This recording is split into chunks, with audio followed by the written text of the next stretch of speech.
all game protagonist after The Legend of Zelda's Link, Cloud's Strife has been my second favorite since my childhood. And though the two were on competing platforms, Link on Nintendo 64's Ocarina of Time and Cloud in PlayStation's Final Fantasy VII, I can honestly state that these two gaming icons helped shape my and many others' childhood. It's just that my greatest childhood fascination with Final Fantasy VII was always tied to its mind-blowing story of loss and identity, well-written characters, emotional soundtrack, and world building out of this world.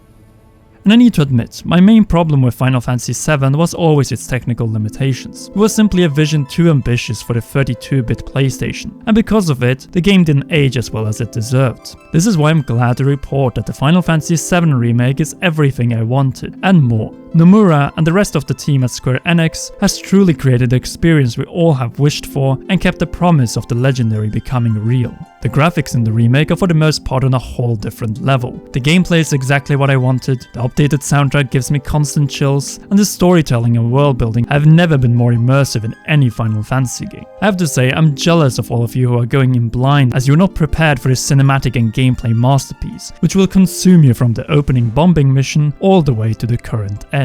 So let's take it one step at a time. First and foremost, if you hope for a frame-by-frame recreation of everything from the original, then you will be disappointed. Instead, Final Fantasy VII Remake is actually more of a very detailed and much deeper reimagination of this timeless classic and portion of Midgar, updated to the standards we know and love in the second decade of the 21st century.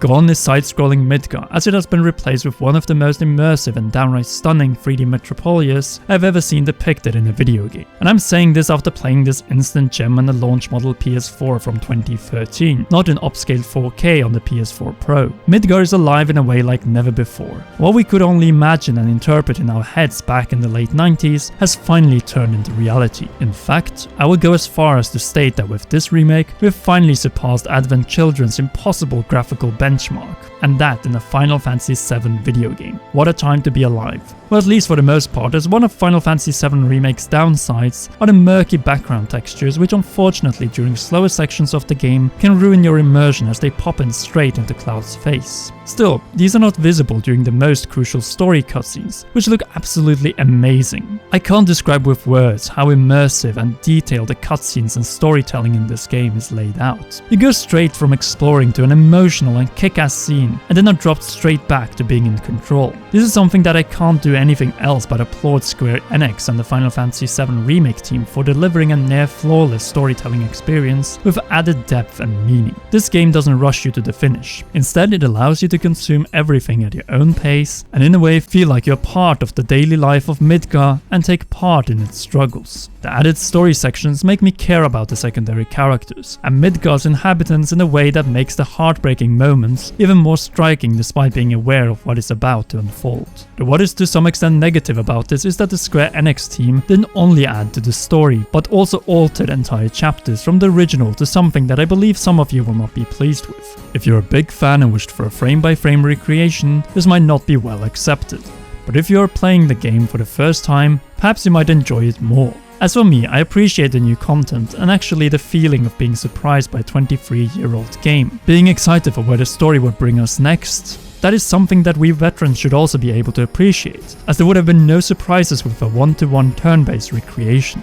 Thankfully it isn't, since I would not exchange any other gameplay to the exploration and combat system we got in this remake.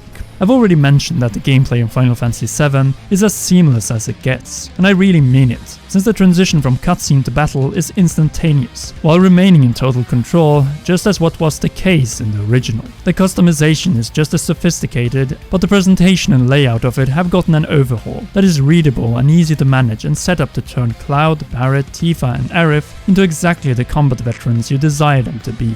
Switching between Cloud, Barret, Tifa or Aerith is as easy as pressing the left and right D-pad.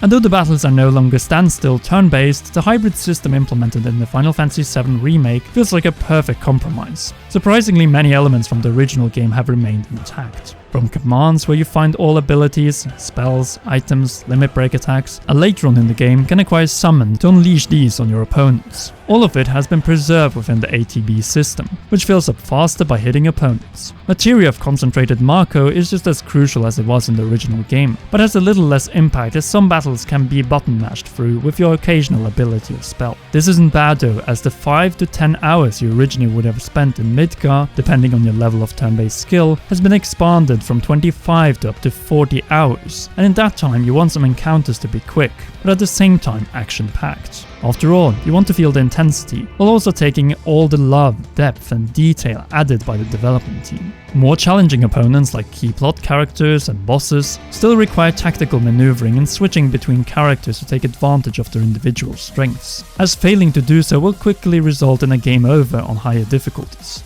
This is not an action-adventure game, it is still Final Fantasy VII and thank God for that. At the same time, dungeons known from action-adventure games with puzzles and small 3D settlements and towns have been included, and it's very much appreciated. In fact, some of the 3D corridor designs found in this game actually remind me of the nature of the pre-Breath of the Wild Zelda games like Skyward Sword or the Metroid Prime franchise. It's all well crafted and filled with enemy encounters that get your blood pumping. All in all, a visually stunning package that, as previously mentioned, is only slightly limited by the Unreal Engine's known issue with loading background textures properly. However, what doesn't hit the mark as well are some of the new side quests, which at times can feel like filler content. But even here, there are exceptions of multi-stage side quests that reward you greatly at the end. Others, however, like the many fetch quests, are nothing but filler that make you feel that they're just there to bring the game to a length that will satisfy a $60 price tag for the Midgar section of Final Fantasy VII Remake. This was probably unavoidable taking into consideration the episodic nature and scale of the Final Fantasy VII Remake, but at the same time not really, as the deeper character story arcs and new character-centered duels and battle companion gameplay sections greatly add to the game and the already beautiful Final Fantasy VII story. So Square, here's my very brutal feedback. In the next parts, bring more of these new character moments and arcs where we learn to care and feel emotional for these beloved people instead of filler side quests to fill up the quota of a full game. Since what you've added and updated for this game is absolutely mind-blowing. The level of ambition when it comes to world design, sectors, the look and feel of the place, streets, slums, buildings, and even underground and dungeon sections are simply majestic. We truly get a sense of the scope and massive contrasts that Shinra has created to separate and oppress Midgar's inhabitants and the planet itself. At the same time, next-gen looks, gameplay, and well-written and more importantly excellently voice-acted characters and perfectly paced storytelling alone doesn't create a Final Fantasy game, as music is crucial. Gladly, the new arrangements are just lovely and on a completely different level. I have nothing negative to say about them, as they are just a joy to listen to. In fact, they have several times helped me stop in order to take in the full scope and beauty of this detailed world, and immerse myself to an even further degree than I thought it would be possible. Final Fantasy VII Remake has something for everyone, even after the final chapter of the game, and that is the most important legacy that this first part of the remake will leave behind. It will draw you in on a 30 to 40 hour adventure filled with ups and downs, where you will smile, rage on Shinra for their evil, and cry multiple times. Sometimes of the beauty of this game, other times of the very emotional moments that have become even more depressing or more precisely realistic thanks to this reimagining and deep dive into one of the best franchises and worlds the video game industry has to offer.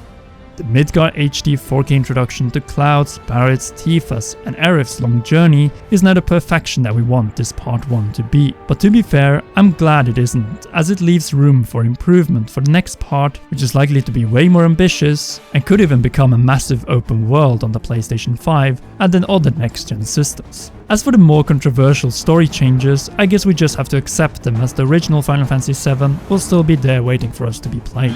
On top of that, if we can expect more deep dives into the world and characters of Final Fantasy VII, then it is more than worth the minor sacrifice. I absolutely adore the first part of this remake, and despite some shortcomings, all the love, care, gameplay, detail, and a very solid post-game that is, in my opinion, one of the best I have played since Super Mario Odyssey, I can't do anything else but give this modern masterpiece a 95 out of 100. Final Fantasy VII Remake Part 1 is just that good, and with low poly texture issues sorted out on the PlayStation 5 and fixing of some of the dull side quests in future parts, I could even see the next parts of this remake reach perfect scores. Thank you Square for giving me my best video game experience since The Legend of Zelda Breath of the Wild. To end off, I do have a message to all of us. After this landmark release, the most crucial is that we now remain patient for the next parts, because we might be in for an even better follow-up that takes everything that was great from part 1, fixes what didn't work as well, and elevates it all to a whole new level when the stakes and battles get bigger. But what do you think? Is Final Fantasy VII Remake a potential Game of the Year 2020 candidate? Or were you slightly underwhelmed by this reimagination of Midgar? Sound off in the comment section down below. Also, be sure to leave a like, and let's aim for 7,000 likes for Final Fantasy VII. And as always, subscribe to the Commonwealth Realm to not miss any future brutally honest reviews, but also a very special upcoming Final Fantasy VII Remake video next week. So be sure to press that notification bell for all notifications. Finally, a big thanks go to all our patrons on patreon.com/commonrealm. You can join them too by heading over there or by pressing the join button here on YouTube. Thank you for watching, and until our next upload, why not enjoy one of these two awesome videos.